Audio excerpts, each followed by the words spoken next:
buenas tardes a todas, a todos, y después me dirán a todes. Muy bien, vamos a ver qué nos depara esta mesa con este tema tan interesante como lo que es el abordaje del lenguaje inclusivo. Es una temática que desde ya felicito al departamento, a Marcela y a cada una y cada uno de los expositores y cada uno de los expositores que están acá presentes, porque es una temática realmente que debe ser tratada. Debemos incluir, más que nada como una cuestión de definición política y obviamente pedagógica, para saber con qué herramientas contamos para nombrar aquello que no entra en la lógica binaria. Estamos acostumbrados, y lo digo en la lógica binaria, a altos, bajos, lindos, feos. Y así es como tenemos construida la subjetividad que automáticamente reproducimos sin detenernos a pensar qué pasa con aquellas otras subjetividades que no necesariamente se sienten identificadas e identificados con esa lógica binaria. ¿Qué pregunta nos instala un niño, una niña, un joven que no se siente mujer, que no se siente varón, que quiere que se lo nombre o se la nombre de una forma diferente? ¿Y qué preguntas instala desde el lenguaje? ¿El lenguaje construye una realidad? ¿La realidad construye el lenguaje? Esa es la gran pregunta, quizás desde lo político y lo pedagógico, sin ser ni tener la expertise de lo que es la lengua, pero esa es la pregunta que tengo instalada y en la cual reflexiono, así que para mí va a ser un placer poder escuchar y felicito nuevamente al departamento por esta iniciativa. Así que muy breve, muchísimas gracias por permitirme hacer la apertura de esta mesa. Así que le doy la palabra a Marcela. Hola, buenas tardes. Muchas gracias por concurrir a este conversatorio. Bueno, yo simplemente tengo agradecimientos que hacer. El primero a Mariana, porque estuvimos particularmente molestos este cuatrimestre, este es el quinto evento que hacemos, e invariablemente tuvimos el apoyo de Mariana para organizar, tener los espacios y todo lo que esto conlleva. Así que bueno, que está pensado como evento académico por fuera digamos, del cierre del año, por fuera de las aulas, me parece que es una iniciativa interesante por todo lo que acaba de comentar Mariana. El segundo agradecimiento es para mi colega y amigo Augusto Trombetta,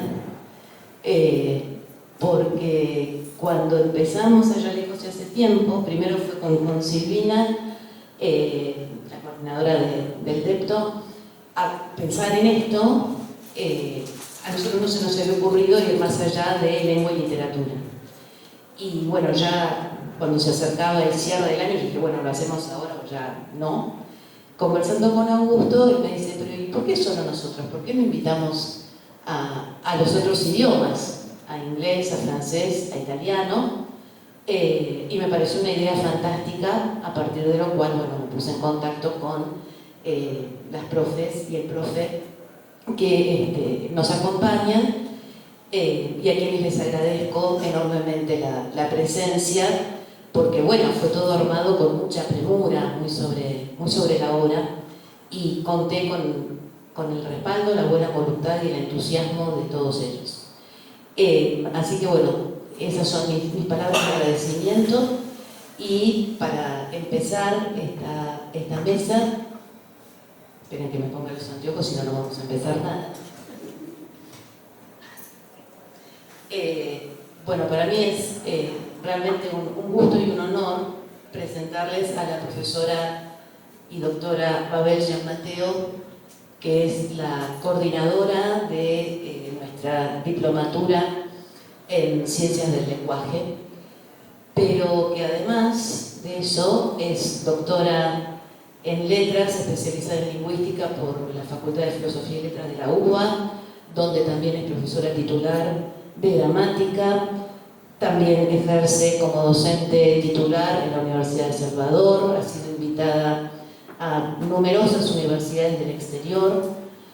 Acá en nuestro país también ha dictado seminarios de grado, de posgrado en universidades, ha organizado seminarios taller de capacitación docente, ha dirigido numerosos proyectos de investigación sobre temas de léxico y gramática, ha recibido premios, ha sido presidenta y vicepresidenta de la Sociedad Argentina de Lingüística, ha publicado enorme cantidad de trabajos, entre los cuales, dada la temática de este conversatorio, vale la pena mencionar el capítulo sobre género que tuvo su cargo en coautoría en un volumen titulado Categorías lingüísticas entre la deixis y la subjetividad. Otro capítulo titulado 7 miradas sobre el lenguaje inclusivo. También tiene en prensa un artículo sobre una mirada de género en el 45 de Marielena Walsh, y se interesa por temas vinculados con la gramática y su aplicación a distintas temáticas de interés sociocultural. Les comento algo muy rápidamente. Yo hice una síntesis de la síntesis que me traje aquí preparada. Cuando le pedí a Mabel, por favor, mándame un mini CV, y me lo mandó, dije, bueno, menos mal que es mini, porque no querría saber cuál es el completo. Así que gracias, Mabel, un honor tenerte acá y te escuchamos con el mayor interés.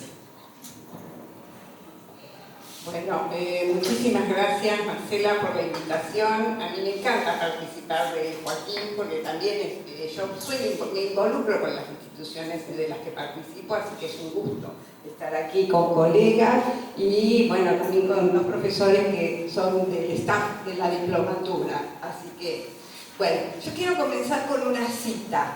Y la cita dice, el lenguaje es un instrumento de transmisión y construcción de sentidos comunes. Y por eso es un insumo clave para visibilizar identidades y reconocer derechos de grupos históricamente discriminados y negados. El modo en que hacemos uso del lenguaje no es nunca neutral en relación a los géneros e identidades. Siempre está cargado de sentidos e ideología. Esta es una cita de renombrar, la guía para una comunicación con perspectiva de género del Ministerio de las Mujeres, Géneros y Diversidad de Argentina. Bueno, si hiciéramos extensiva esta cita y esta idea de los colectivos discriminados y, por ejemplo, escucháramos que alguien dice un ciego cruzó la calle, bueno, en esos casos estamos pensando que a una persona se la concentra solo en una de sus características, en ese caso además negativa. Piensen ustedes que jamás diríamos un alto cruzó la calle, sino una persona alta. No diríamos un blanco cruzó la calle, sino una persona. Es decir, estamos aprendiendo que lo que corresponde, si ya dejamos de lado esos eufemismos como un no vidente, por ejemplo, pero sí una persona ciega. Es decir, que es una de sus características, pero que no representa toda su identidad. Y todas las personas tenemos una serie de características, pero ninguna de ellas nos define. Entre todas, e incluida por supuesto la identidad de género, constituyen lo que sería nuestra identidad como personas. Por eso, tan negativo como concentrar la mención de una persona en una sola de sus capacidades, ciego, calvo, petizo, narigón, es mucho más negativo también negarle la identidad a una persona y no nombrarla, es decir, invisibilizarla mediante el lenguaje. Fuimos primero las mujeres las que no nos sentíamos representadas por el llamado masculino genérico, y luego, por supuesto, como mencionó Mariana, los colectivos LGTBIQ+, los que no se sienten representados por una presentación binaria de los sexos en el lenguaje. Todas estas cuestiones, bueno, como lingüista, como especialista en gramática, me interpelaron, me llamaron a preguntarme, porque claro, todo esto también develó mucha polémica, ¿no? Y entonces nos preguntamos, bueno, ¿qué es lo que sucede? La gramática puede ser inclusiva porque estamos bombardeados escuchando, bueno, eso, por ejemplo, presidenta no se puede decir, o lo otro resulta un disparate. Bueno, el lenguaje inclusivo parece ser un delirio de algunos grupos. Entonces, bueno, ¿es posible desde la gramática? Entonces, lo que yo les voy a proponer de la manera más breve posible es hacer una reflexión, ponerle un marco al lenguaje inclusivo y ver de qué se trata. Y se trata del género, que es una categoría lingüística. Sabemos que hay femenino y masculino en nuestra lengua, pero ¿qué es el género? En realidad, el género es una categoría lingüística que, como todas las categorías, constituye conglomerados de significados mayores con los que representamos la realidad, como muy acertadamente, sin ser especialista, dijo Mariana. Nos acercan, así como necesitamos, yo les puedo decir desde el punto de vista geográfico, nos encontramos en Callao y Corrientes, o en la esquina del instituto, o a 3 cuadras de acá. Bueno, las distintas categorías, género, número, tiempo, modo, las categorías lingüísticas funcionan de esa manera, funcionan como coordenadas para ubicarnos. Piensen, por ejemplo, en el número. Bueno, el número no es lo mismo, es vital para los seres humanos, lo ha sido, saber si tenemos que enfrentar un enemigo o más de uno, varios. Piensen en el tiempo, no es lo mismo que un evento suceda ahora, algo que nos están relatando, o que ya haya sucedido, o que vaya a suceder en el futuro. Es decir, todas esas coordenadas nos ubican en el mundo. Y en cuanto al género, bueno, el género también es una categoría que nos sirve para clasificar a los nombres y ubicarlos dentro de clases. ¿Qué sucede en las distintas lenguas? Bueno, hay algunas lenguas que no lo marcan de ninguna manera, por ejemplo, el japonés. Hay otras lenguas, bueno, después los profesores van a hablar específicamente, pero el inglés tiene muy poca marcación de género. Hay lenguas llamadas bifrontes, como el español, el italiano, el francés, que tradicionalmente han tenido 2 géneros, femenino y masculino, pero hay lenguas de 3. Ustedes recordarán, el latín tenía también neutro, hoy día lo tienen el alemán y el ruso, y también lo han tenido.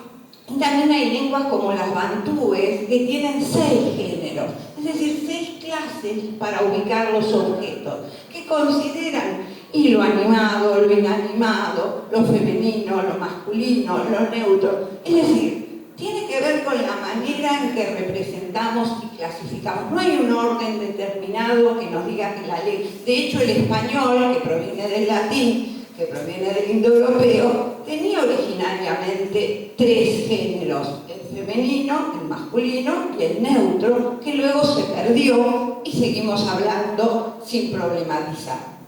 Es decir, ahora bien, ¿para qué nos sirve el género? Bueno, a veces cuando quieren ridiculizar el inclusivo, dicen, por ejemplo, muchas pavadas como muchos libres, en vez de muchos libros. Una tontería total que no tiene ni pie ni cabeza, porque los objetos inanimados no tienen un género relacionado con alguna vinculación con lo sexual, sino que tienen un género inherente, asignado por la gramática, absolutamente arbitrario. De hecho, por ejemplo, para dar un ejemplo, en español decimos la nariz, pero en francés dicen le nez en masculino. Es decir, no hay una asignación. ¿A qué le asignamos un género vinculado con lo sexual? Y bueno, a las personas humanas le asignamos también a los animales superiores, por ejemplo tenemos león, leona, y a ciertos animales domésticos, gato, gata, por ejemplo. También tenemos en la lengua algunos sustantivos que se llaman epicenos, que pueden funcionar para, por ejemplo, decimos el canguro o la ballena, y no hacemos distinción ahí si es macho o hembra, o decimos la persona, pero también la víctima, el personaje. Después tenemos otros que cambian la palabra, toro, vaca, por ejemplo. Otros que se diferencian por el artículo, el dentista, la dentista. Y a mí lo que me interesa mencionar en relación con esto son los que se denominan ortónimos, que originariamente son palabras que solo tenían que ver con un sexo. Por ejemplo, solo decimos la ninfómana, o decimos solamente la odalisca, o la gorgona, o la barquilia. No tienen un correlato en el otro sexo. Y lo mismo algunos para masculino. El cura, el tenor, gay, son solo masculinos. Ahora bien, se han producido algunos cambios, por eso me parecen interesantes. Si por ejemplo la Iglesia decidiera que las mujeres podemos acceder a niveles más altos dentro de la jerarquía eclesiástica, bueno, cura podría tener su forma femenino. De hecho, así pasó, por ejemplo, con azafata, que era originariamente una profesión solo de mujeres, y cuando empezaron a ejercerla también varones, apareció azafato. Se creó, se cambió, no hubo grandes dilemas. También apareció otro nombre como un adjetivo, como hombreriega, que sería el femenino correspondiente al famoso mujeriego, porque parecía que solo los varones podían tener acceso, pero hombreriega está también atestiguado. Es decir, que la lengua es dinámica.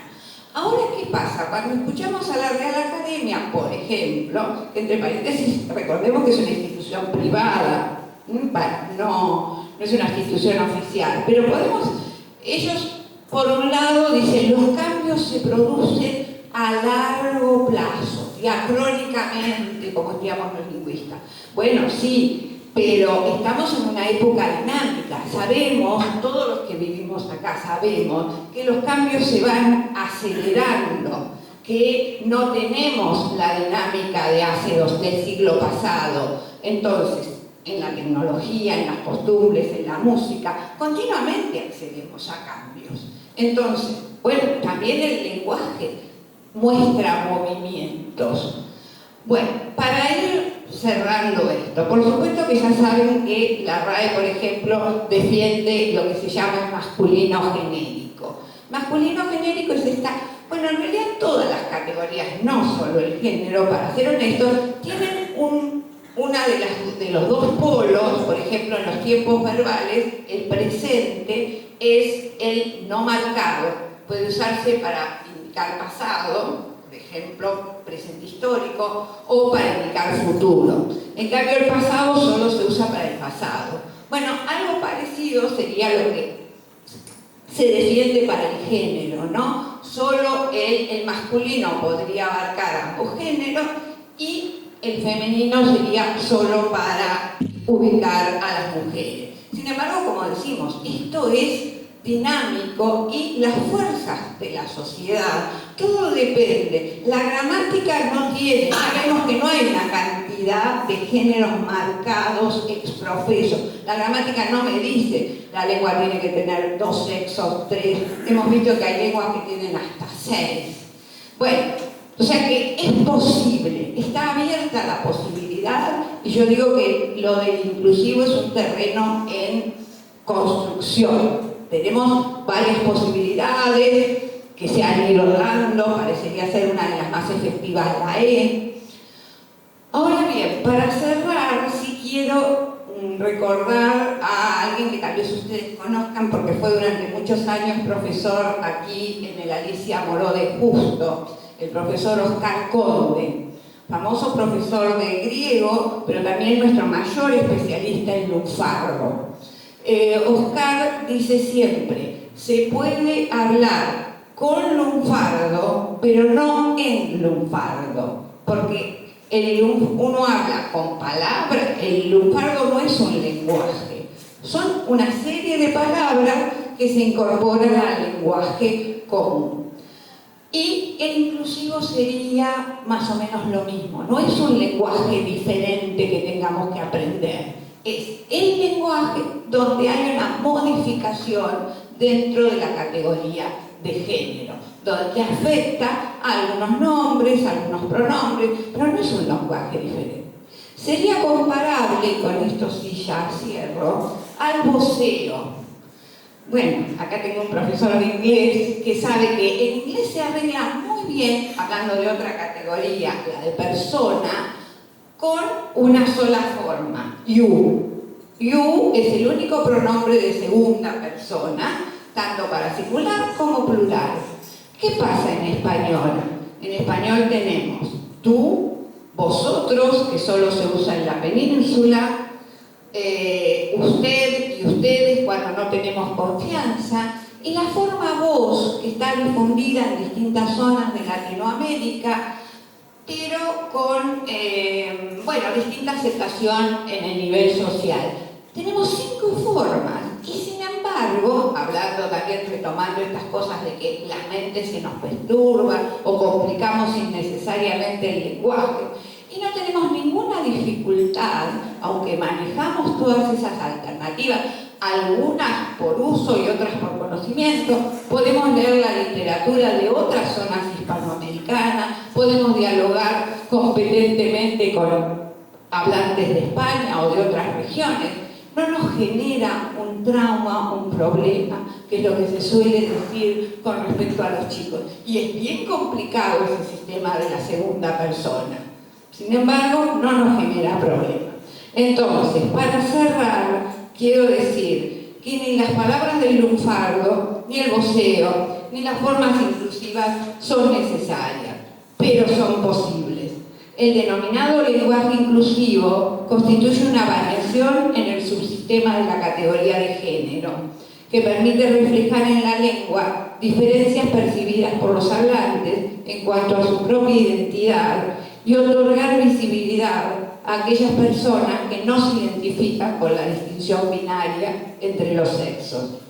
No sabemos qué suerte le puede caber en el futuro, pero es importante saber que esa posibilidad existe, que la lengua común es lo suficientemente flexible para permitirnos expresar todos los matices y valores que juzgamos necesarios para manifestar el mundo y manifestarnos a nosotros mismos tal como nos percibimos en él.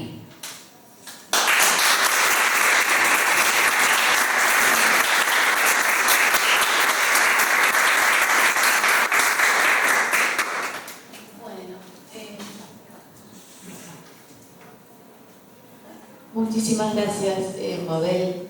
Apasionante lo que dijiste. Me anoté algunas cosas para después molestar un poco. Bueno, ahora me toca el gusto de presentarles al profesor Augusto Trombetta. Bueno, además de viejísimo compañero, no compañero viejísimo, viejísimo compañero de la facultad, cursamos juntos, bueno, nos une una relación de mutuo respeto y cariño, así que es un gusto presentarlo. Augusto se desempeña en esta casa de estudios como profesor de lingüística y de gramática, es egresado de la facultad, como acabo de comentarles, también trabaja en la universidad, en la Facultad de Derecho, siempre en el área de la gramática y la lingüística, ha sido director del departamento también. Bueno, en fin, una trayectoria extensa y muy arraigada, tanto acá como en la facultad, así que es un gusto tenerte acá. Escuchamos. Gracias.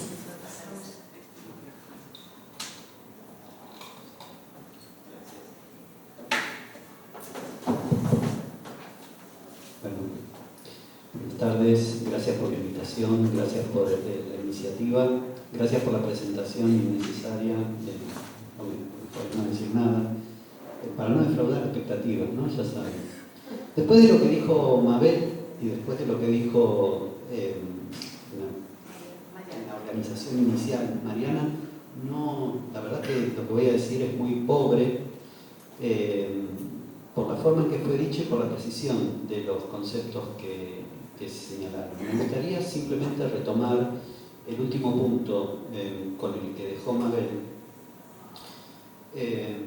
porque mi observación sobre la polémica en torno al lenguaje inclusivo tal vez sea más precisa si la miráramos desde el punto de vista de la morfología inclusiva, es decir, lo que nos molesta de alguna manera, lo que molesta a la RAE, como decía recién, parece una cuestión morfológica. Nadie levantó la voz cuando históricamente decíamos damas y caballeros para decir no es necesario duplicar a las personas, con decir personas, con decir amable auditorio hubiera alcanzado. Digo, siempre fue cortés decir damas y caballeros o señoras y señores para referirse a la audiencia que tenía la amabilidad, la gentileza de venir a escuchar esto, por ejemplo. Hoy, si a alguien se le ocurre escribir todos y todas, perdón, o todos y todas y todes, o como quiera, no es necesario, con decir todos alcanza. Siempre tuvimos estos desdoblamientos y nunca nos cuestionamos eso. El desdoblamiento de género parece ser el problema. No sé por qué. Algo parecido a lo del lunfardo, lo que acaba de señalar Mabel, pero mucho más parecido a lo último que señaló Mabel, al voceo. El voceo hasta los años 70 estaba considerado una forma incorrecta. Incorrecta. En los años 70 se levantó, vamos a decir, la restricción desde el punto de vista académico oficial de la RAE.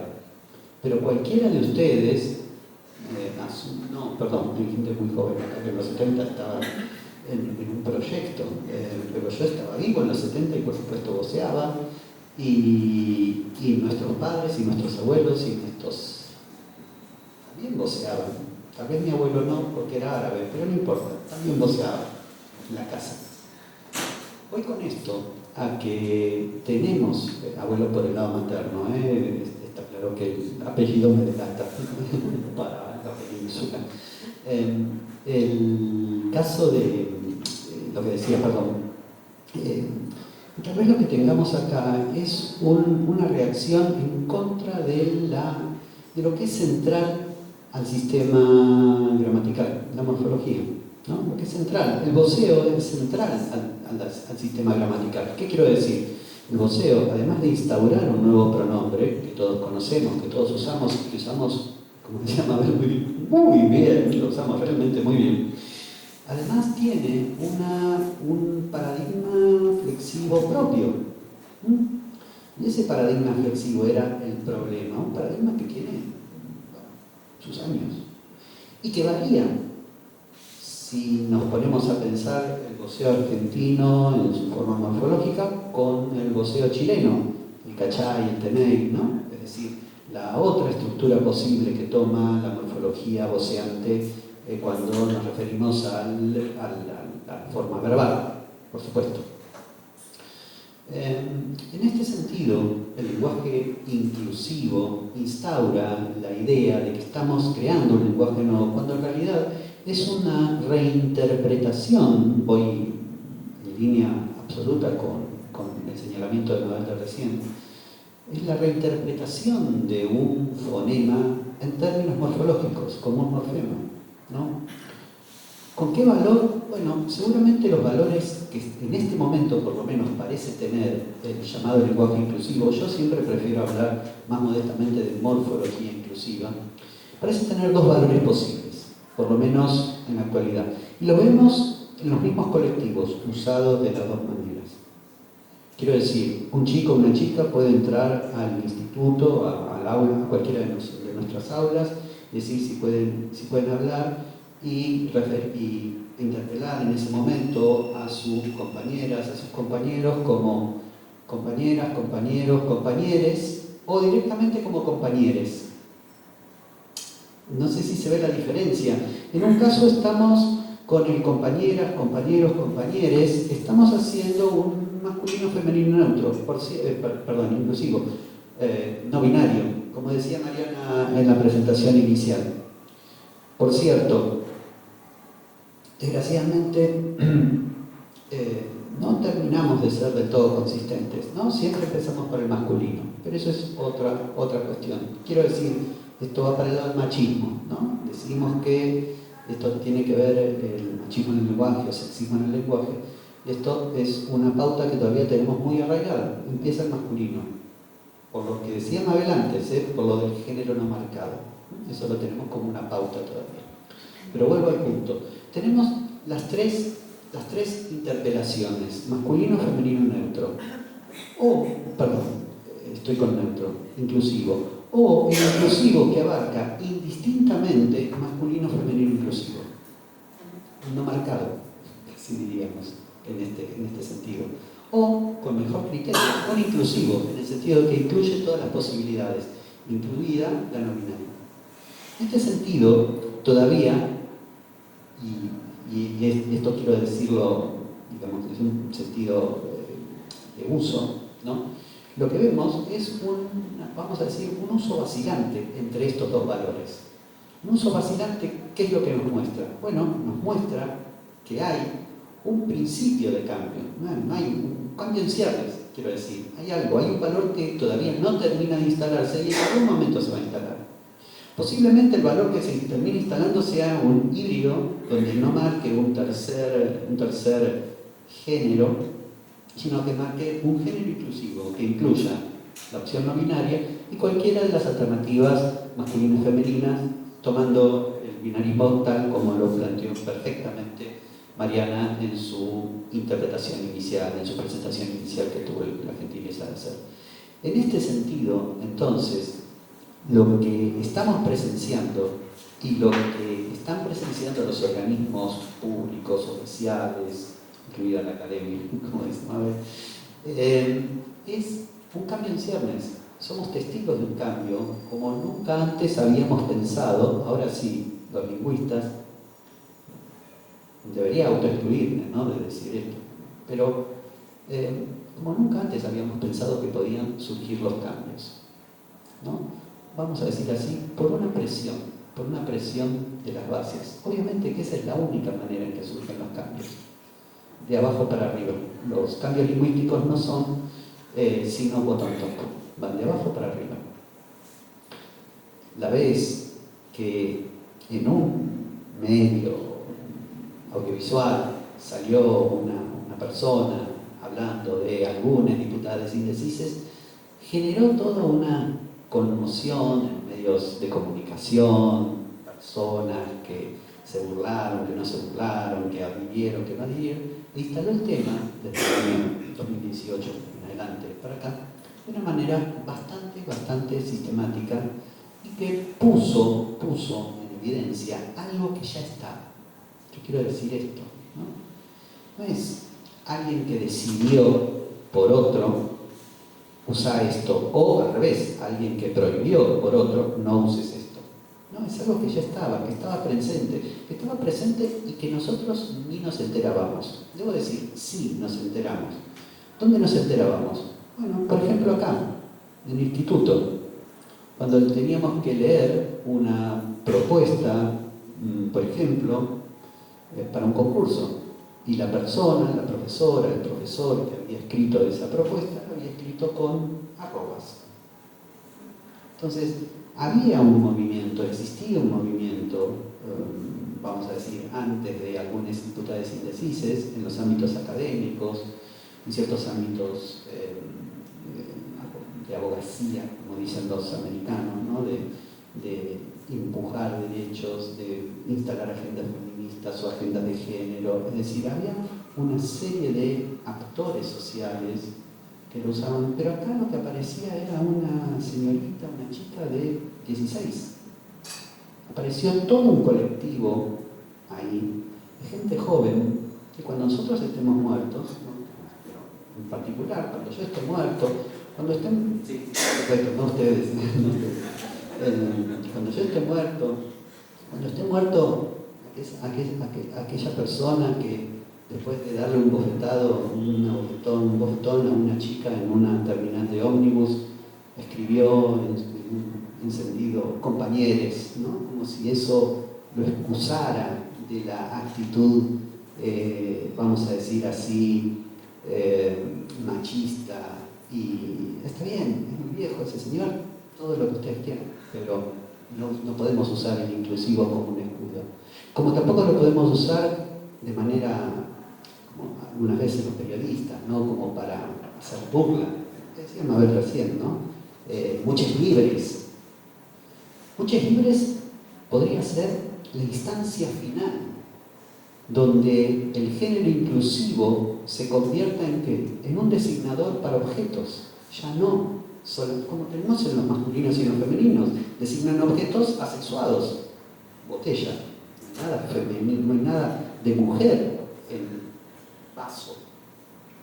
Entonces dirán, bueno, botella y vaso, masculino y femenino, vamos a decir, arma una escena donde el género, bueno, podemos tomar una perspectiva más cognitiva, como sería esa, pero en todo caso no dejan de ser absolutamente arbitrarios esos géneros.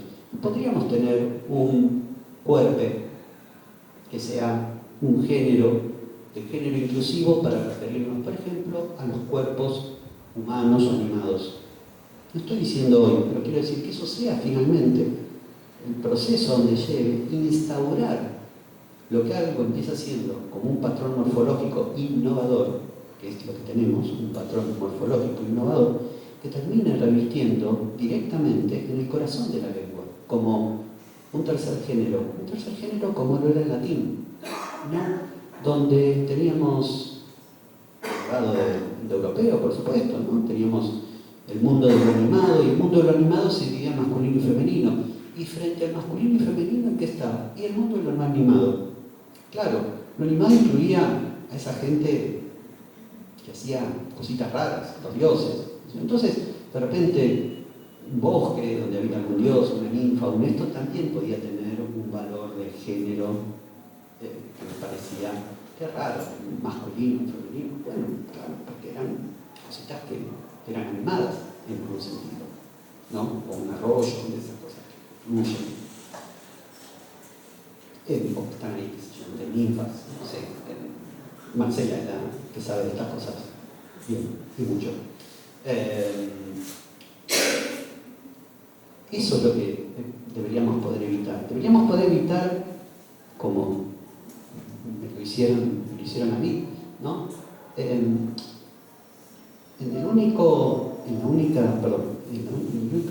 leer en un intercambio, tal vez la única colocación donde boludo quedó como insulto, que es hacerse él o hacerse la boluda, ¿no? Entonces, hacernos les boludes. A ver, no somos mejores personas porque puteemos en inclusivo. Estamos hablando de otra cosa, estamos hablando de respeto. Si no entendemos eso, me voy a morir yo, se va a morir mucha gente, por ejemplo, la que escribió siendo más joven que yo, inclusive. Y con la esperanza de que la gente joven, esta, ¿no? La que dijo en aquella vez algunas hipótesis indecises, tengan un poco más de respeto más adelante. No que aboquen a una persona y le digan compañeros para escudarse, no para agredir con una consorna hablando de libres o lo que sea, no para putear en inclusivo, ¿no? La palabra clave sigue siendo respeto, en la medida en que eso no esté detrás de un uso legítimo, como el que mucha gente se ha propuesto con esto. Creo que todavía vamos a seguir esperando, vamos a tener que seguir esperando.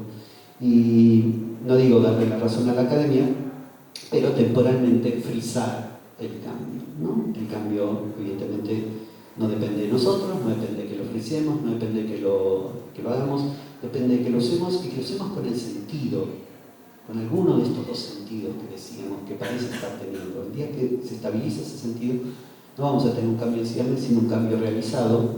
Y seguramente en las gramáticas de esa época, pongamos como 500 años. Yo digo siempre 500 años porque es lo que tenemos desde Nebrija para acá. un número más, número menos, perdón, 1492, 500 años.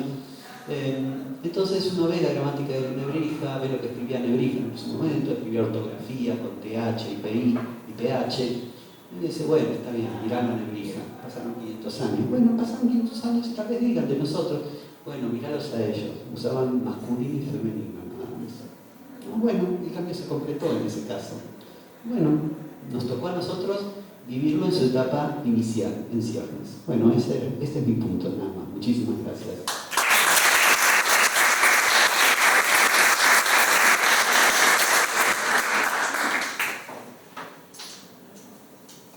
Bueno, muchas gracias, Augusto. También tengo para molestarte a vos, no te preocupes. Bueno, ahora voy a tener el gusto de presentarles a la profesora Silvia Catalano, que es directora del Departamento de Francés de nuestro instituto. Es egresada también de esta casa de estudios y licenciada en el área de lengua por la Universidad del Museo Social Argentino.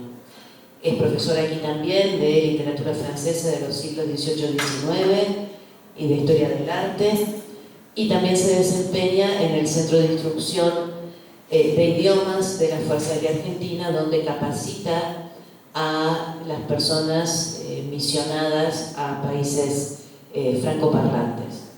También es profesora del Colegio Jesús María de Buenos Aires, que depende de la Alianza Francesa, y en este colegio es la encargada de la preparación de les estudiantes para los exámenes internacionales.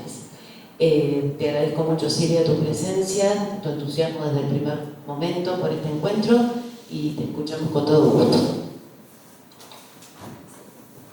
Bueno, muchas gracias a vos, Marcela. Buenas tardes. Voy a tratar de explicarles un poquito lo que sucede en la lengua francesa, que no está ajena a esta polémica que divide al público en detractores que piensan que el lenguaje inclusivo es un ataque que desfigura el idioma, y partidarios que creen que es una reivindicación. Incluso en Francia, y me sorprendí al verlo porque no soy especialista en lingüística, yo doy literatura e historia del arte, así que estudié para hoy, y me encontré con que en Francia hay incluso propuestas de manuales para los periodistas para poder aprender a redactar en el lenguaje inclusivo, y talleres para la gente que trabaja en las empresas para capacitar a los empleados para poder manejar el nuevo lenguaje. Toda la polémica empezó en el año 2017 con la publicación de un manual escolar que estaba redactado en lenguaje inclusivo, y el año pasado, en octubre de 2021, se reavivó el tema porque el diccionario Le Robert, que es un diccionario muy prestigioso francés, incluyó en su edición digital el pronombre il.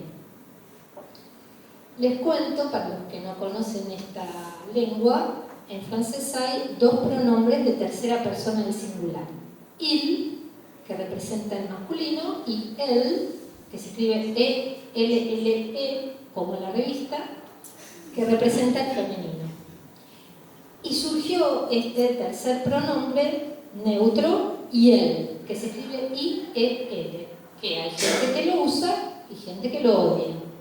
Y luego Ver decidió incluirlo en su edición del año pasado. Hubo una gran polémica por eso.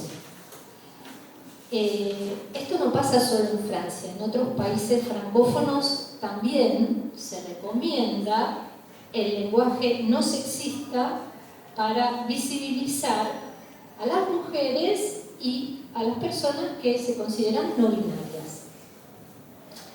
Para esto podemos abordar el tema en tres planos: léxico, gramática y gráfica.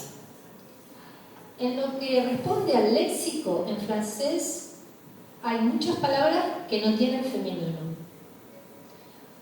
Y hay algunas palabras que tienen un femenino que es peyorativo. Por ejemplo, la palabra doctor tiene un femenino que es doctoresse, que no se usa porque es peyorativo. La palabra profesor no tiene femenino. En estos últimos años se le agrega una E, porque la marca del femenino en francés es la E. Entonces se le agrega una E para decirlo al femenino.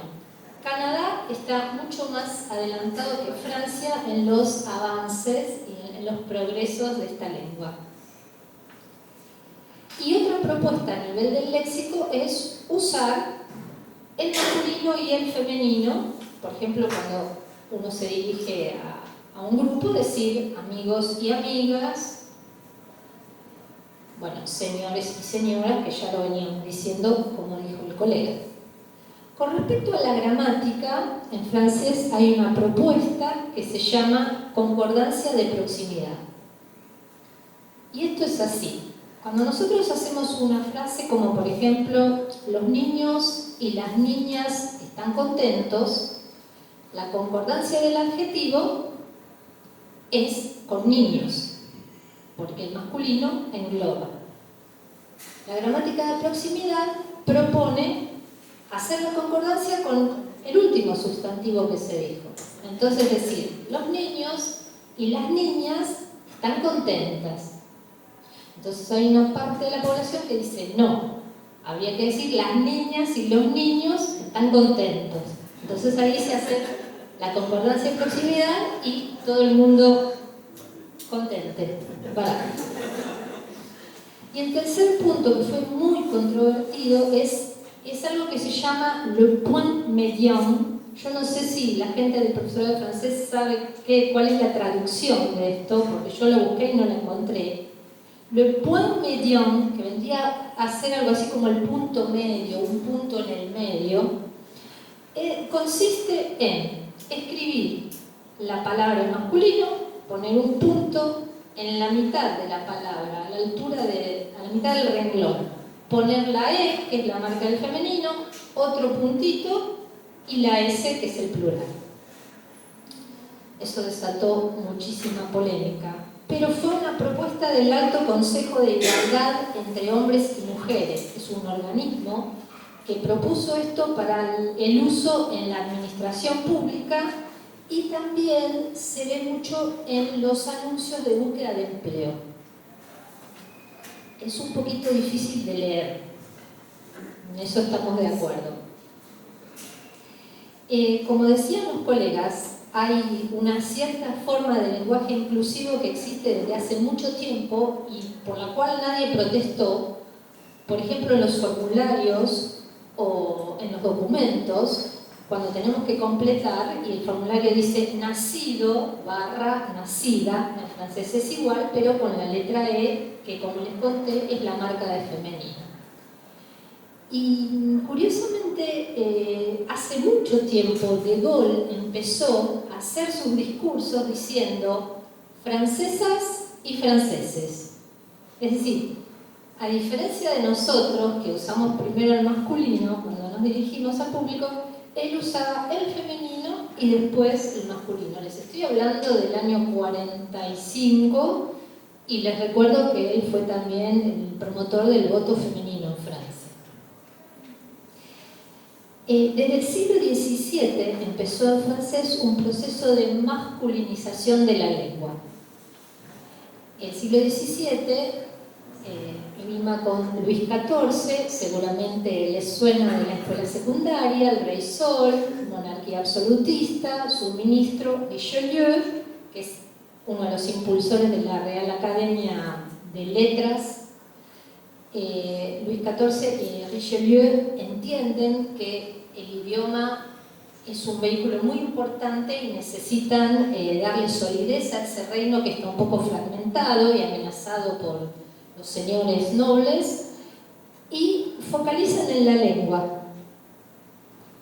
Se crea la Real Academia, que va a empezar a vigilar la evolución de la lengua y corregir lo que se desvíe del camino correcto. Hay, por ejemplo, un tratado de un gramático que se llama Baugelat. El tratado es Remarques sur la langue française, que quiere decir observaciones sobre la lengua francesa. Y el señor dice, el masculino es el género noble y tiene preeminencia sobre el femenino. Ahora bien, cuando le decimos esto a un niño en la escuela, ¿entiende que hablamos solo de gramática? No lo sé. A la estrategia de más visibilidad para el femenino o para el no binario se puede agregar otra, que es la estrategia cero visibilidad para todos. Y ahí recurrimos al lenguaje epiceno, como explicó la colega, o a elegir el sustantivo. Por ejemplo, en lugar de decir hombres y mujeres, decir personas.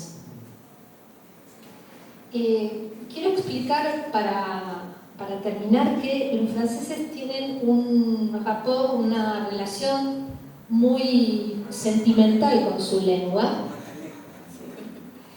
Son muy celosos, viven mal los cambios, las evoluciones, lo sienten como un atentado a su identidad.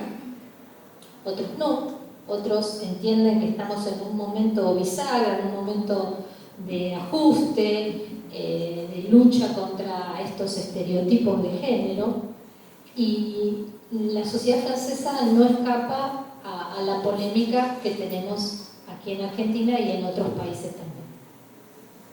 Para cerrar, termino con una cita de Hannah Arendt que me pareció bastante explicitadora. La acción y la palabra son los dos vectores de la libertad. Muchas gracias.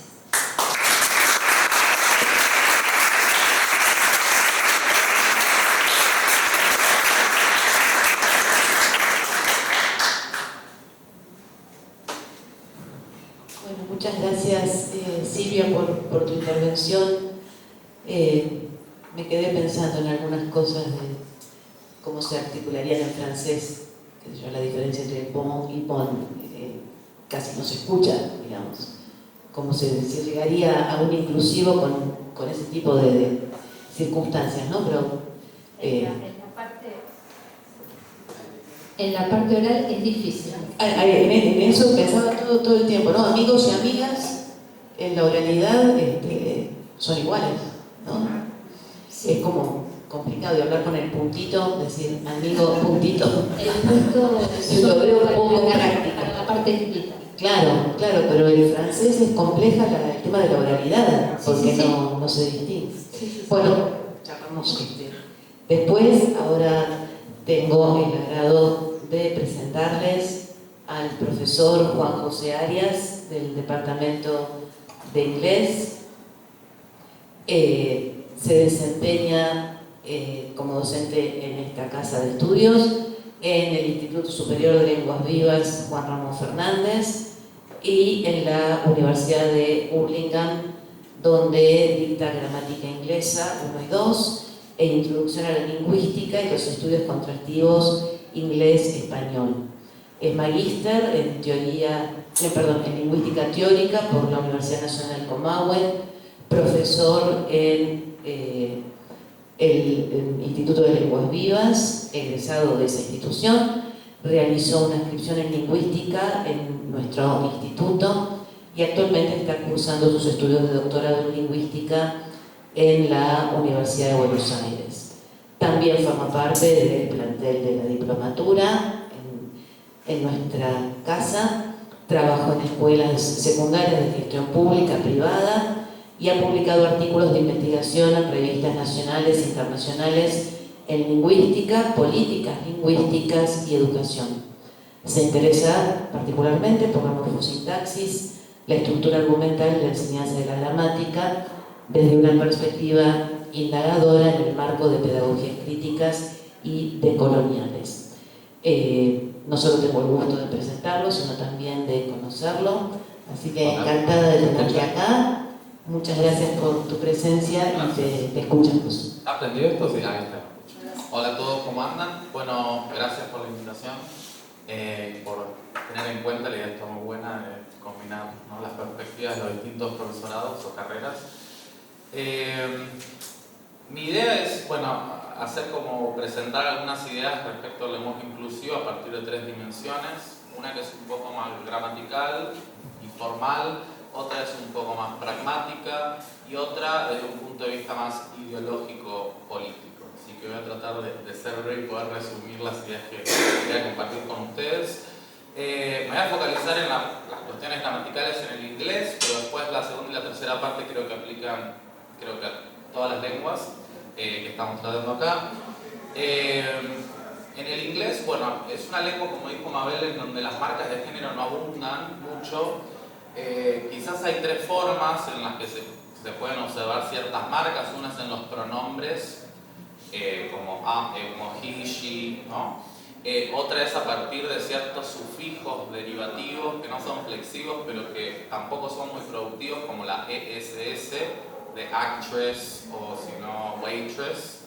Y otra, que es la forma más recurrente, es a partir de las raíces, ¿no? Como brother, sister, que en español también pasa con padre, madre, a partir de la raíz, ¿no? Así que dentro de todo es bastante neutra, ¿no? Esto no siempre fue así. Hasta el siglo XI, con la conquista normanda, el sistema era tripartito.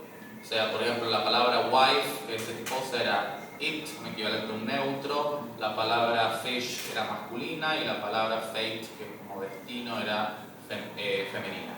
Todavía quedan algunos resabios de esa clasificación tripartita en palabras como, por ejemplo, ship, que es barco, que siempre se usa el pronombre femenino para referirse a los barcos, como el Titanic, por ejemplo. En términos de rasgos, el sistema pronominal del inglés funciona, digamos, del siguiente modo. A partir, por ejemplo, partamos del pronombre I, podría estar recompuesto en los siguientes rasgos. Un rasgo de hablante, de más hablante y menos oyente, es decir, el que habla y el que no es el que estoy hablando. Un rasgo de singular y no estaría especificado para el género en este sentido, como pasa quizás con yo, ¿no?, en el caso del español. Lo mismo pasa con you. Hay otro pronombre u otros pronombres a veces para referirse a los plurales en algunas variedades no estándar, como yo, que sería como ustedes en plural, pero como dice Mabel, puede ser singular o plural.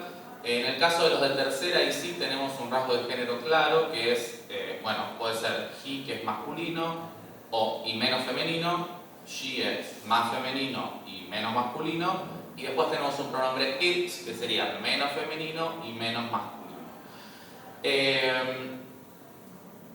Ahora, surge en los últimos años, quizás o toma más prominencia, un pronombre de tercera persona singular, neutro o inclusivo, que es el pronombre they, que a diferencia de it, estaría especificado con el rasgo más humano, ¿no? Porque it se usa en un pronombre neutro para, por ejemplo, botella, pero para los humanos, bueno, surge este pronombre they, que data ya su uso como inclusivo, digamos, o como forma por defecto para referirse al ser humano, del siglo XVI, ¿no? Pero bueno, tomó fuerza en los últimos años. Se crearon distintos pronombres a lo largo de la historia para referirse a una tercera persona que no sea ni masculino ni femenino. Algunos son the o I'm o mix, pero no tuvieron mucho éxito, principalmente porque eran incorporaciones o creaciones más artificiales. Tuvo más éxito, sin embargo, they, porque era un elemento que ya pertenecía a la lengua y que se resignificó. Y quizás algo similar pasa en el español con, por ejemplo, recursos como la presidenta, ¿no?, que tomó mucha más aceptación, quizás les chiques, donde hay una manipulación un poco mayor, ¿no? En el caso de todos y todas, la presidenta, o la niñez para el Día de la Niñez en vez del Día del Niño, ahí estoy usando recursos que ya tiene la lengua para expresar nuevos significados y quizás la gente es menos prescriptiva en ese sentido, ¿no? Eso sería respecto a las cuestiones gramaticales en el caso del inglés, que quizás ya muchos conocen este uso de los pronombres neutros. Después, en otros casos, sí hay modificaciones léxicas, como en vez de decir fireman, se habla de firefighter, o de, no sé, mankind, humankind, ¿no? Ahora, respecto de la dimensión pragmática, me parece que el uso de estos pronombres de tercera persona, como en el caso del español ella o en el caso del inglés they, adquieren una cierta relevancia en el sentido de que uno necesita recurrir a esos pronombres muchas veces por una cuestión de cordialidad o lo que se llama teoría de la cordialidad, no sé si en español, politeness, de la cortesía, teoría de la cortesía, ¿no? En inglés es politeness theory y la idea es usar o recurrir a ciertos pronombres por una cuestión de respeto al otro y por una cuestión de adecuación. Si bien todos estos usos de la letra E, por ejemplo, o elle, todavía no están incorporados de manera permanente y no constituyen conocimiento tácito por parte de los hablantes, sí su uso está íntimamente ligado con la actuación, es decir, con las cuestiones más pragmáticas y del uso.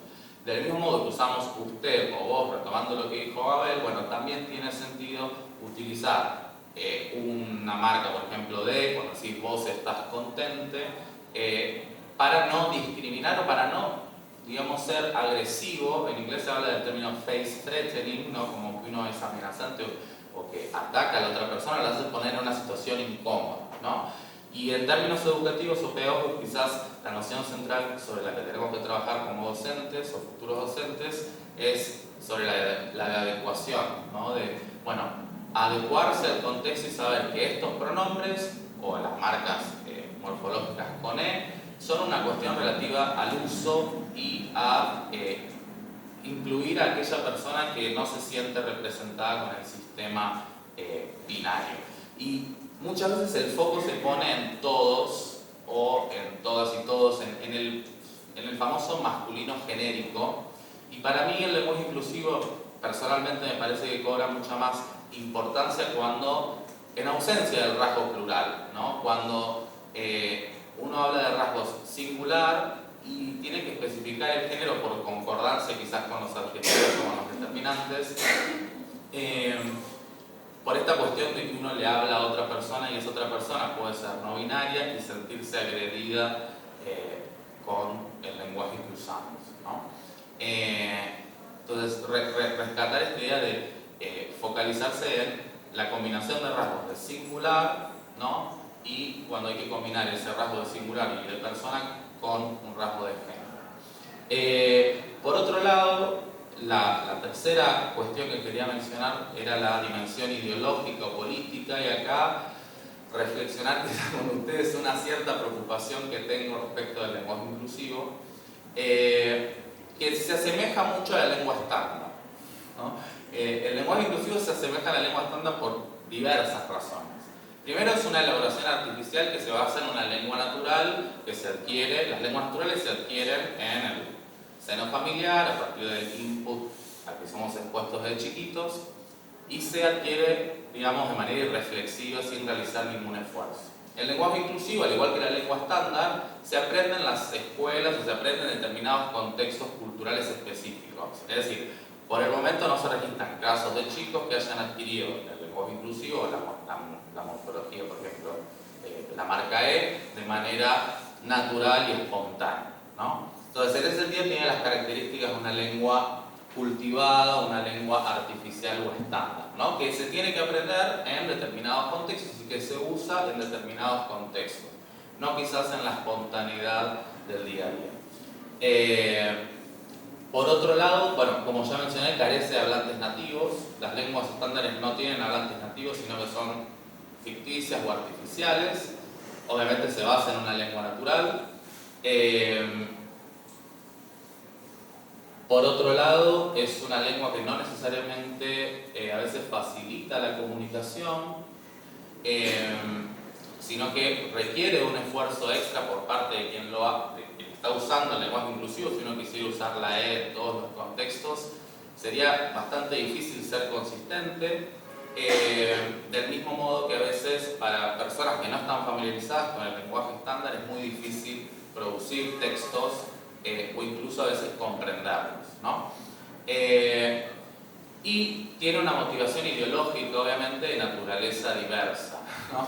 En el caso de la lengua estándar, la motivación ideológica muchas veces es, bueno, cercenar las capacidades o limitar las capacidades expresivas e imponer una forma de hablar asociada a una determinada clase social. Es una cuestión de poder, de clase, ideológica, de discriminación. Yo sé la lengua estándar, como no sabes hablar, yo te discrimino y te excluyo. Uso la lengua estándar como un medio más para excluirte.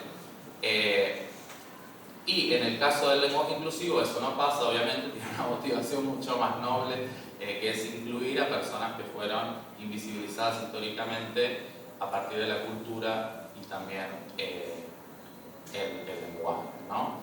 Y mi preocupación más que nada gira en torno a un doble discurso que a veces se ve en los usuarios del lenguaje inclusivo, en quienes defienden el lenguaje inclusivo, que es todes, chiques está bien, o sea, hay que usar they, pero después cuando se trata de otras cuestiones del lenguaje surge esa misma prescripción que es la que critican, por ejemplo, con la prohibición del lenguaje inclusivo de Larreta. Entonces dicen, bueno, vos Larreta decís, no podés prohibirse el lenguaje inclusivo, que es un video que vi la otra vez en Instagram, una chica que decía esto, decía, vos prohibís el lenguaje inclusivo, pero decís si tendría, o la primer clase. Entonces, es como el meme de Spider-Man, ¿no? En el que se señalan el uno al otro. Entonces, los usuarios del lenguaje inclusivo a veces se vuelven igualmente prescriptivistas o ignoran algunos discursos prescriptivos en los que está basado el sistema educativo. Está bien, el sistema educativo,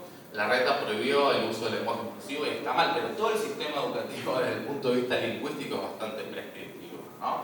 Y eso está asociado a intereses de clase, intereses ideológicos y discriminatorios que están generalizados. La gente, o sea, celebro que el lenguaje inclusivo esté tomando visibilidad y que se empiecen a cuestionar ciertas cosas a partir del lenguaje, pero también estaría bueno que se empiece a cuestionar discursos de discriminación del lenguaje que están muy naturalizados y que están todo el tiempo en las clases de lengua, en las clases de, bueno, de inglés y de lenguas extranjeras, ¿no? Este discurso punitivista que critica a la persona que habla distinto, que dice si tendría o que tiene faltas de ortografía. Eso es muy parecido a lo que pasa con aquellos que se burlan de los chiques o que dicen muchas libres. Entonces quizás el desafío que tenemos, y con esto cierro, es trabajar ambas cuestiones, es decir, reflexionar sobre el uso del lenguaje inclusivo desde el punto de vista de la adecuación y desde el punto de vista ideológico y político, que el lenguaje se está usando con fines políticos específicos, y al mismo tiempo cuestionar esos otros discursos que están mucho más naturalizados sobre las lenguas, de lo que es hablar bien, lo que es ser, digamos, una persona formada respecto del lenguaje. Todos tenemos conocimiento del lenguaje y somos hablantes perfectos, y lo que tenemos que trabajar en las escuelas es básicamente el registro, la adecuación, usar el lenguaje de manera adecuada en determinados contextos y desmantelar esos discursos de discriminación lingüística que casi nadie o muy poca gente cuestiona en el día a día y también en las aulas, ¿no? Porque muchas veces los que reproducimos estas ideas del lenguaje somos los propios gramáticos, docentes de lengua y lingüistas. En ese sentido, lo que creo que queda por hacer es pensar el feminismo y el debate del lenguaje inclusivo en un contexto mucho más grande, lingüístico, desde una perspectiva como macropolítica o económica mayor, sin olvidar que el conflicto casi siempre es un conflicto de clases y que el conflicto del género y el feminismo, la lucha del género y el feminismo, se enmarcan dentro de la lucha de clases, que es quizás el problema más grande que tiene el sistema, ¿no? Bueno, muchas gracias.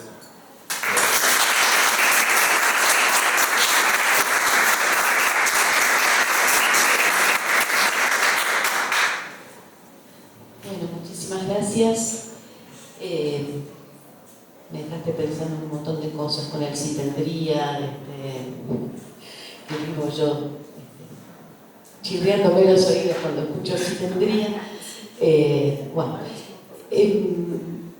por último, para cerrar este panel, tengo el gusto de presentar a la profesora Claudia Fernández Speyer del Departamento de Italiano, que tuvo la gentileza de sumarse a esta mesa, y voy a ser sincera, les voy a contar por qué no tengo nada preparado para decir de Claudia, es un verdadero papelón.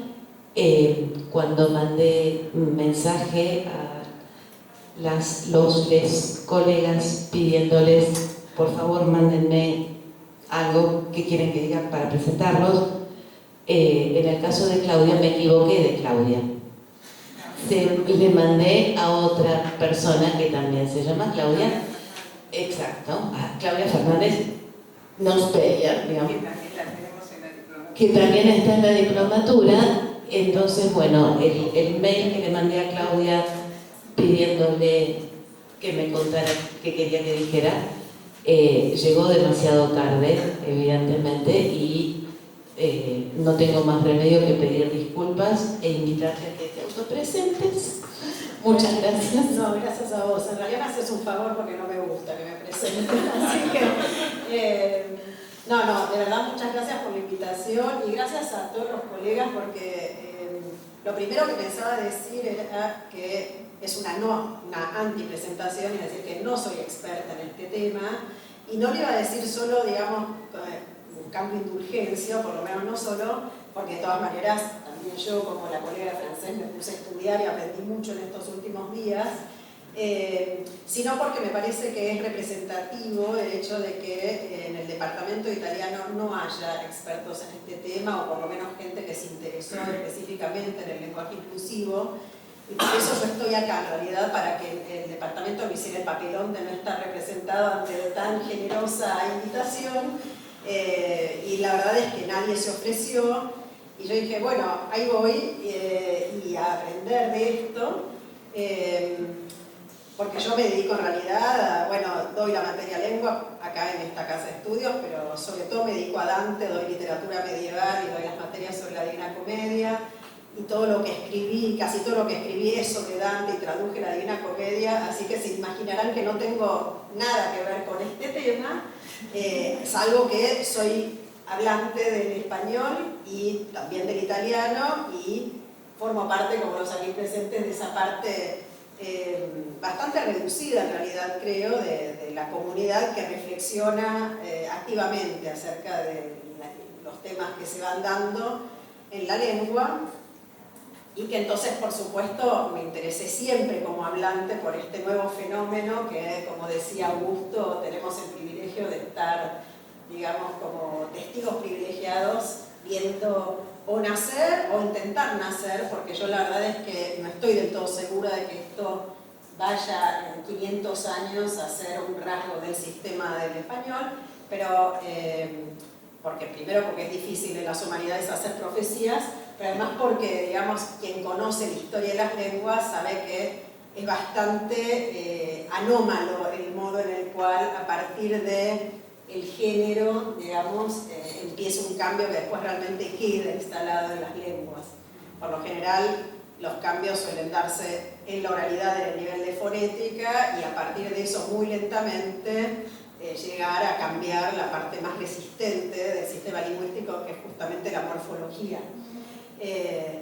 Pero bueno, dado que todos estos cambios que estoy nombrando sucedieron antes de las redes sociales, por ejemplo, que están acelerando muchísimo los cambios, creo que es difícil, digamos, profetizar si esto está para quedarse o no, y también si es augurable que se quede o no, porque por lo menos en estos días que estuve hablando con gente que sí se ocupa de esto, e incluso que milita por el lenguaje inclusivo, como una amiga, Gabriela Villalba, que tal vez conocen, que publicó en su editorial una traducción del Principito, el lenguaje inclusivo, y que en todos los ámbitos en los cuales, académicos en los que habla el lenguaje inclusivo, una vez conversando con ella acerca de la perspectiva que tiene este fenómeno, ella me dijo, es que no queremos que se quede, porque si se llega a naturalizar como otro género, va a perder su potencia ideológica.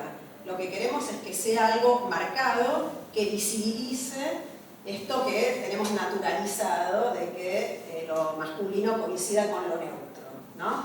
Y bueno, entonces a raíz de esta revelación le empecé a preguntar a todas las personas que conozco que están interesadas en el tema y efectivamente, por lo menos en la gente con la que pude hablar, es bastante controversial el tema de si es deseable que esto se instale como parte de la gramática o no.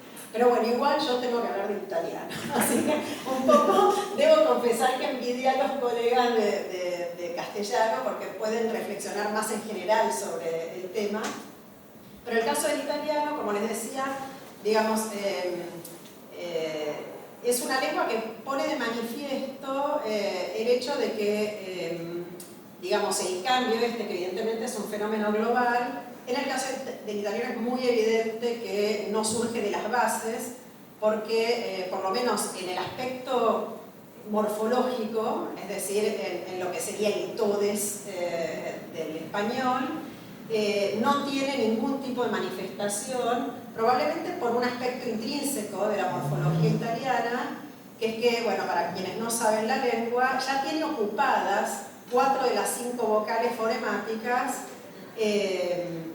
en justamente morfemas de género y número que coinciden, o sea, la A, la O, la E y la I son respectivamente morfemas de masculino, no sé qué orden lo dije, pero bueno, los dos géneros en singular y en plural, por lo tanto, digamos, el fonema que quedaría libre para cumplir una función análoga a la de nuestra E, que en rigor no está libre en castellano porque tiene también mucha presencia para el masculino, que sería la U, además de que tiene una connotación sarda o siciliana, porque en esos dialectos la U final es bastante frecuente, y son dialectos pertenecientes a las regiones bellísimas, tradicionalmente más pobres de Italia, y creo que esta connotación pesa en las pocas posibilidades que tendría la U, pero además porque justamente como en un solo fonema residen los morfemas de género y número juntos, a diferencia del español que tiene la sibilante, la S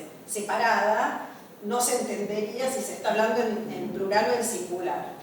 Entonces, en la lengua oral, digamos, las manifestaciones de quienes quieren, digamos, ideológicamente marcar su discurso como anti, digamos, marcado en el sentido del género o antipatriarcal, las opciones son las de elegir un artículo, digamos, marcado para el femenino, para aquellos sustantivos que por lo general suelen ser solo masculinos. Por ejemplo, el caso de presidente en italiano es distinto que en español porque no admite, justamente porque en italiano sigue activo el participio presente, entonces presidente se percibe como la persona que preside, como estudiante la persona que estudia, etc. No se admite el cambio en A, entonces no existe la forma la presidenta, pero bueno, el gesto, digamos, ideológicamente bien pensante es el decir la presidente. Y no me refería a este sustantivo, digamos, de manera casual porque, como ustedes saben, la actual presidente del Consejo, o sea, la Premier, Giorgia Meloni, que más allá de sus ultimísimas declaraciones puede ser objetivamente considerada fascista, en un gesto claramente antifeminista, reaccionario en el sentido etimológico, como reacción ante estos intentos del lenguaje de incluir, digamos, más allá de lo binario o visibilizar también de igual manera a las mujeres, se llama a sí mismo il presidente del concilio e incluso il premier, digo incluso porque premier claramente tiene origen anglosajón, ¿no? Y además porque en italiano se percibe como extranjero inmediatamente porque termina en consonante, cosa que no sucede en italiano con ninguna palabra seguida de pausa, e incluso en los primeros 5 minutos de gobierno después todos se rieron y al final dijo llámenme como quieran, quiso ser llamado el señor presidente del concilio, ¿no? Y el dato de que es fascista esta persona no es un dato de color o de catarsis aquí, sino porque es relevante para la historia del italiano. El italiano tiene una historia muy particular que no tengo tiempo de contarles, pero ha tenido a partir del Renacimiento una serie de prescripciones que fueron volviendo alérgicos a los italianos a la voluntad de cambiarles el idioma que hablan espontáneamente. Y el único intento de este tipo del siglo XX es justamente fascista, porque Mussolini a fines de los años 30 tuvo la magnífica idea, estoy siendo irónica, aunque algunos la atribuyen a un secretario de él que quiso, digamos, quedar bien con él, de prohibir el pronombre de segunda persona de cortesía, el equivalente a nuestro usted, que como en italiano coincide con el de tercera femenina singular, el pronombre lei, que quiere decir usted, quiere decir también ella, y por supuesto el proyecto fascista era el de masculinizar Italia, incluso no solo maschile ma maschia, o sea, no solo digamos masculina, sino macha. Consideraba, está escrito en los documentos de la época, que el ley, el uso del usted, que coincidía, digamos, con esta forma femenina, feminilizaba riesgosamente a Italia, y entonces prohibió el uso del ley y promovió la sustitución por el voi, que es una forma de cortesía más antigua, equivalente al vos, digamos, del español, que también es una forma antigua, más antigua que el tú, y que todavía seguía en uso en el sur de Italia. Bueno, lo interesante de este caso, de esta historia poco feliz, digamos, del italiano, es que poquísima gente siguió esta prescripción y por muy poco tiempo, pero generó una reacción muy larga que incluso nos pasa, digamos, me pasó a mí cuando me fui a vivir a Italia y les pasa a las personas que no saben bien italiano, hispanófonas, ¿no?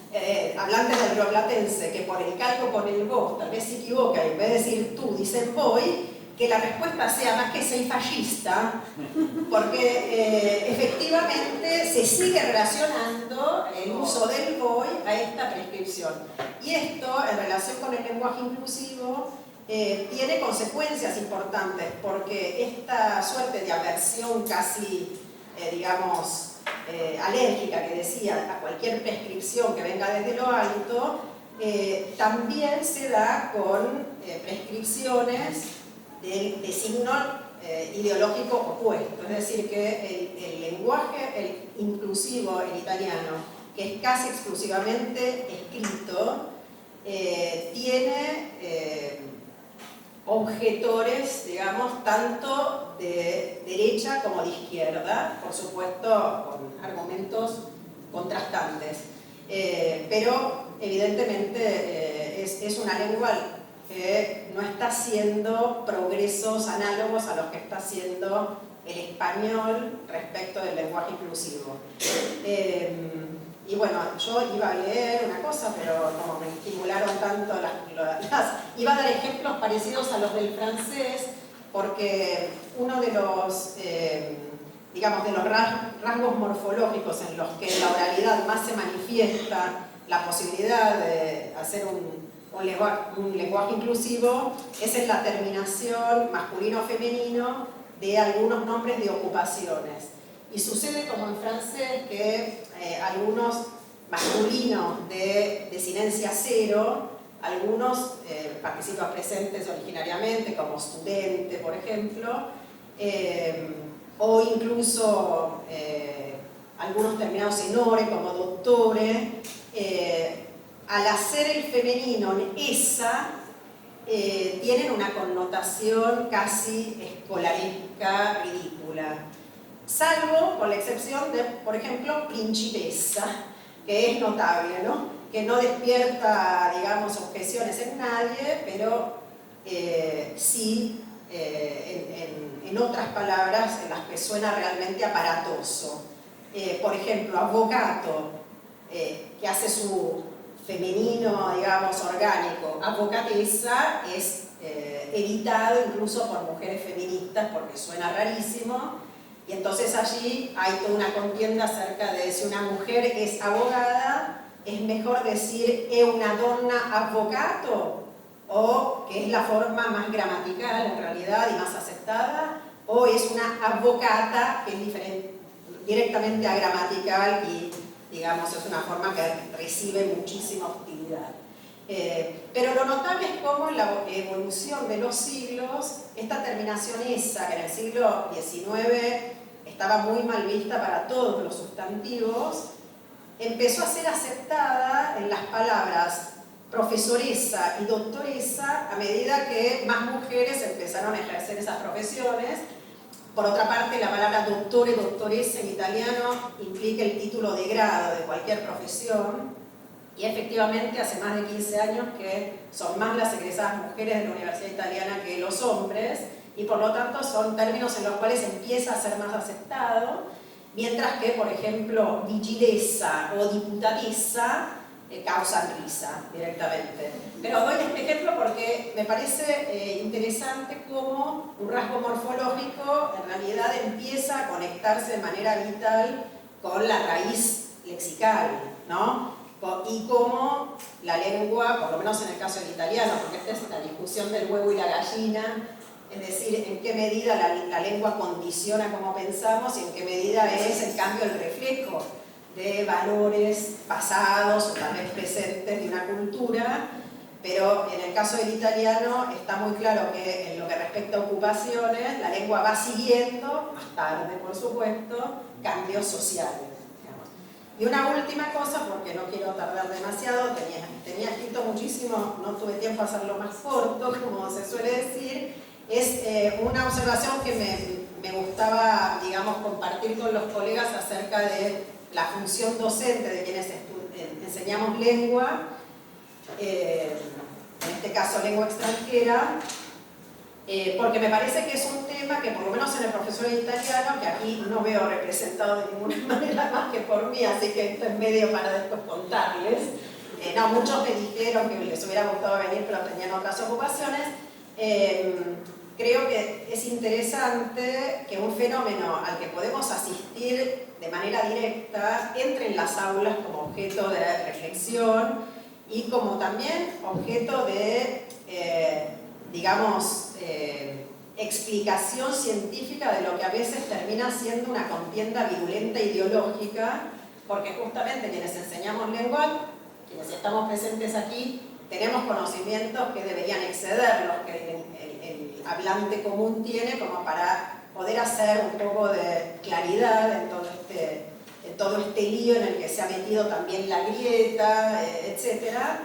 Y en nuestro querido y tristemente vapuleado Joaquín, y en el departamento de italiano en particular, tenemos una materia que, como tantas cosas que se hacen en nuestros departamentos, no se hacen en ninguna otra institución argentina, que es sociolingüística del italiano, y me parece que es un espacio particularmente propicio para justamente incluir entre aquellos temas acerca de los cuales sería bueno que reflexionaran nuestros estudiantes y colegas. Y para terminar, sí, debería leer la última frase, dado que no leí nada, es que si en algo podemos colaborar como lingüistas o docentes de lengua, es precisamente, me parece, en distinguir los diferentes acercamientos al complejo, riquísimo, maravilloso universo que es la lengua, para que podamos usarla, estudiantes y docentes, cada vez con mayor conciencia, eficacia, precisión y libertad. Gracias.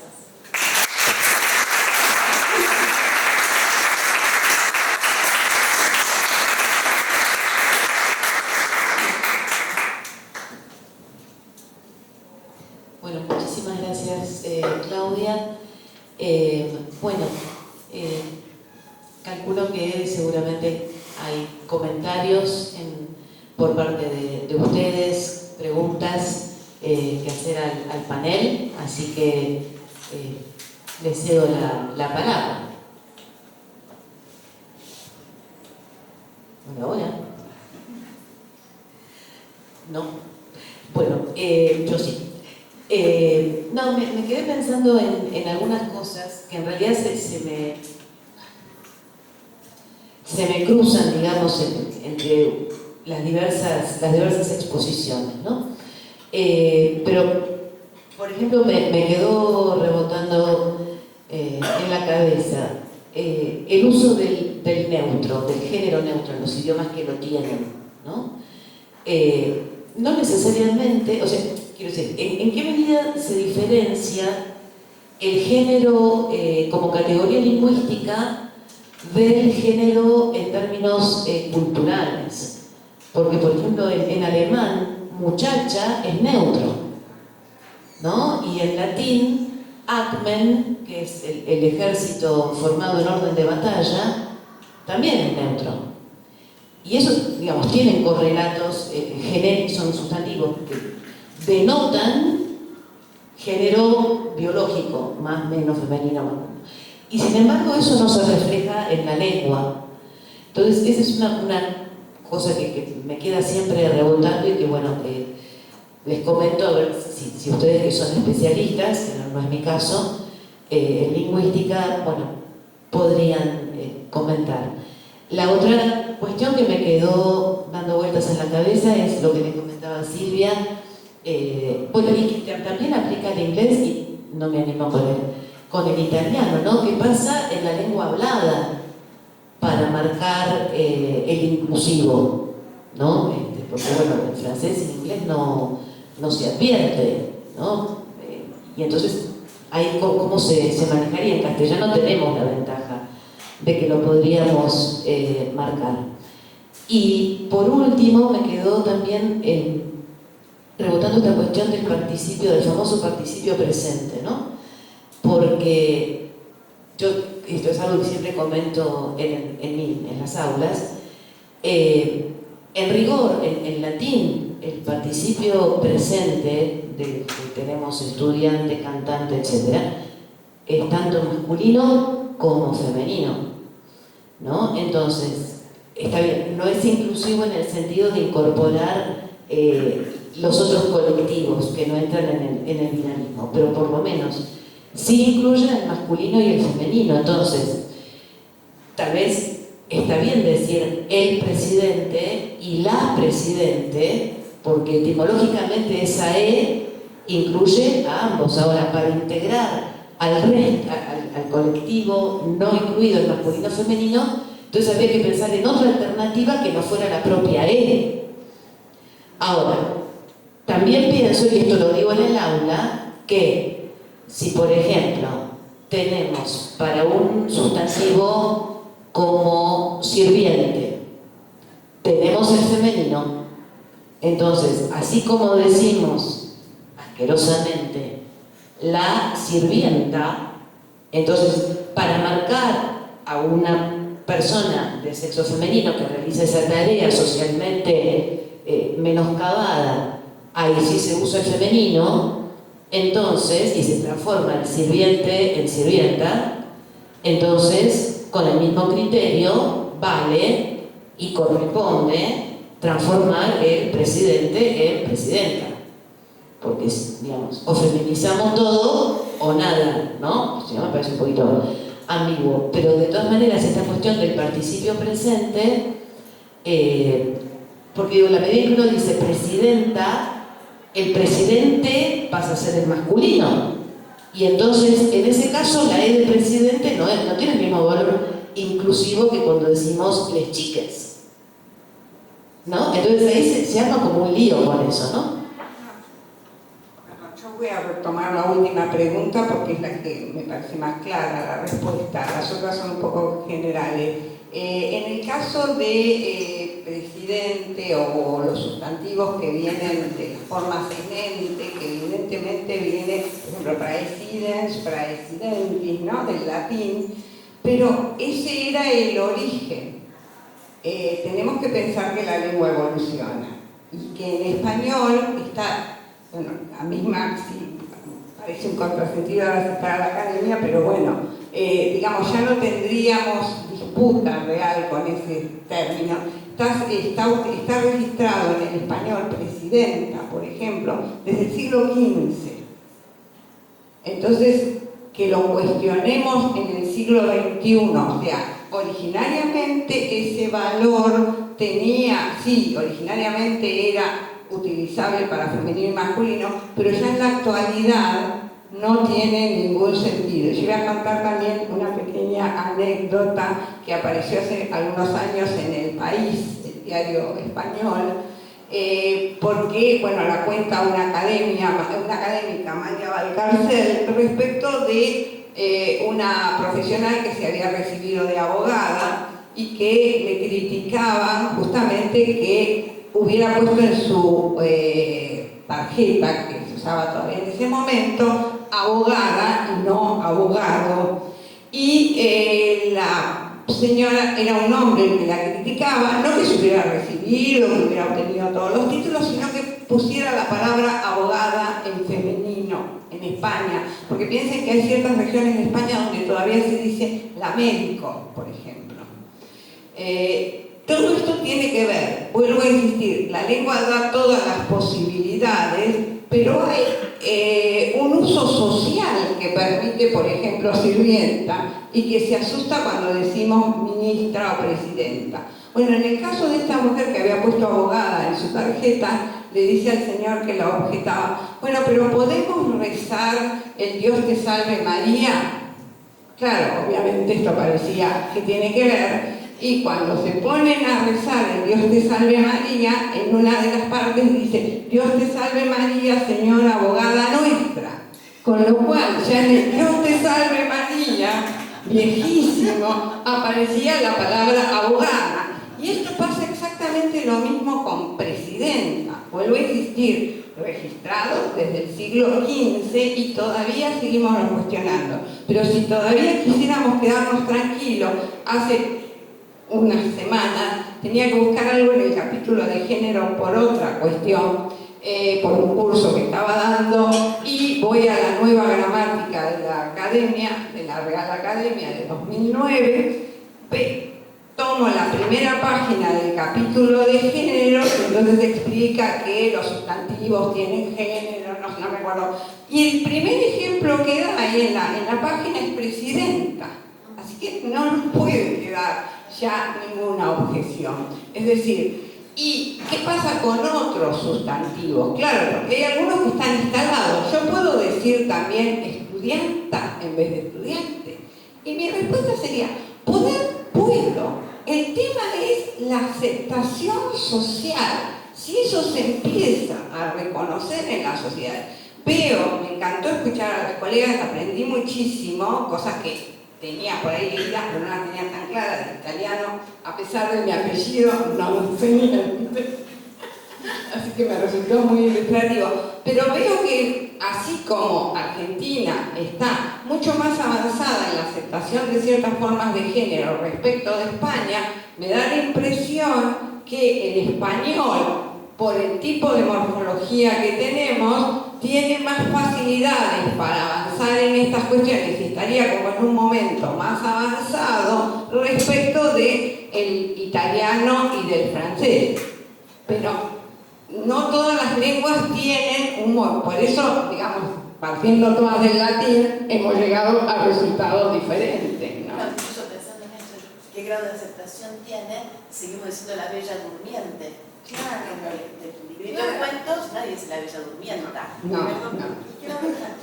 Perdón, gracias. Pero no, quería aclarar que una cosa que no dije es que en italiano, en la lengua escrita, sí hay soluciones, digamos, de desinencia neutra. Se usa la X, el asterisco, o la schwa, que es un signo que, digamos, fonético que sirve para, muy usado en lingüística en italiano porque sirve para indicar una vocal de color incierto que caracteriza al napolitano, pero que es significativo que es una solución solo para la lengua escrita y que a ningún italiano se le ocurre cómo encontrar un sonido que lo permita en la oralidad, porque es signo de que, por lo menos en Italia, es de origen docto esto.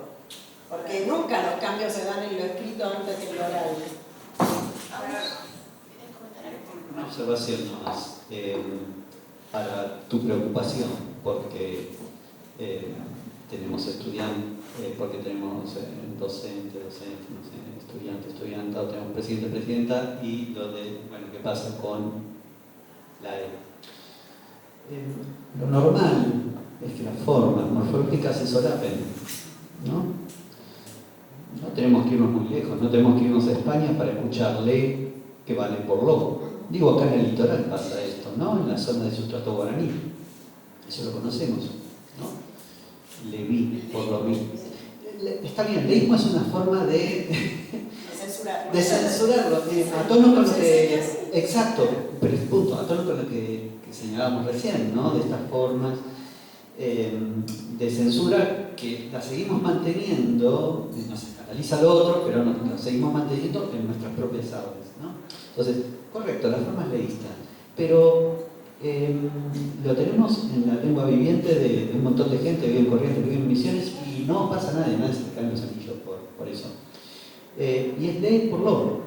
En España podrá ser el le junto a la, bueno, todo eso, y es objeto directo igual, y nadie dice que hay temutativo que está funcionando como acusativo. Decimos que es un acusativo, y se acabó la cuestión.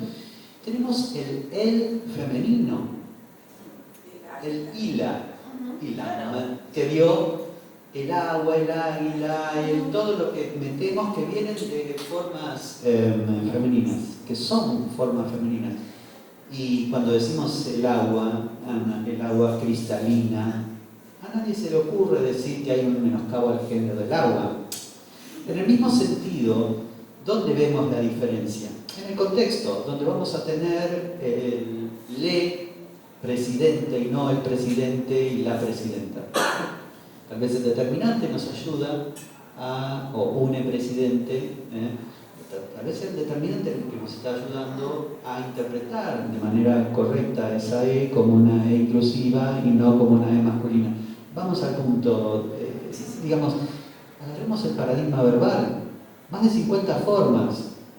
Imagínense si fueran 50 formas diferentes, reales.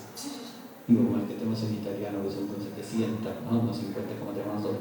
No, más de 50 formas en castellano. Pero el solapamiento entre los morfemas es increíble. Y no nos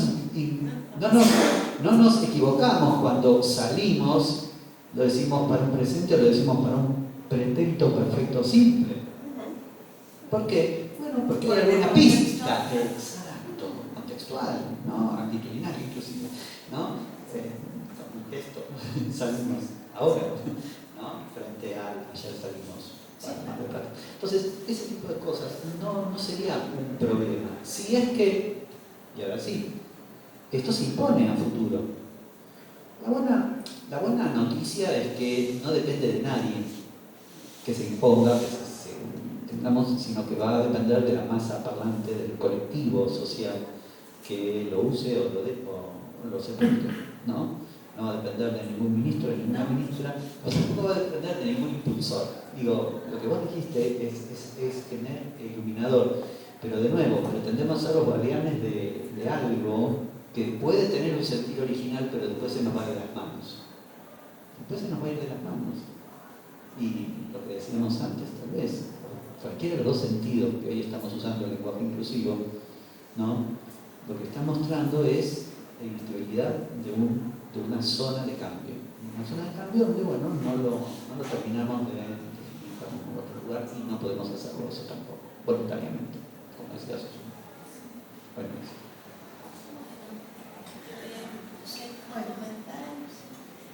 Bueno, si nadie tiene ningún comentario que hacer, yo vuelvo a agradecerles su presencia acá, a todos mis colegas, a Mariana, que tuvo la gentileza de venir en tiempo de tanto trabajo acumulado. Bueno, espero que esto en algún momento pueda repetirse, este encuentro interdepartamental que me parece enriquecedor, ¿no? Así que bueno, muchísimas gracias.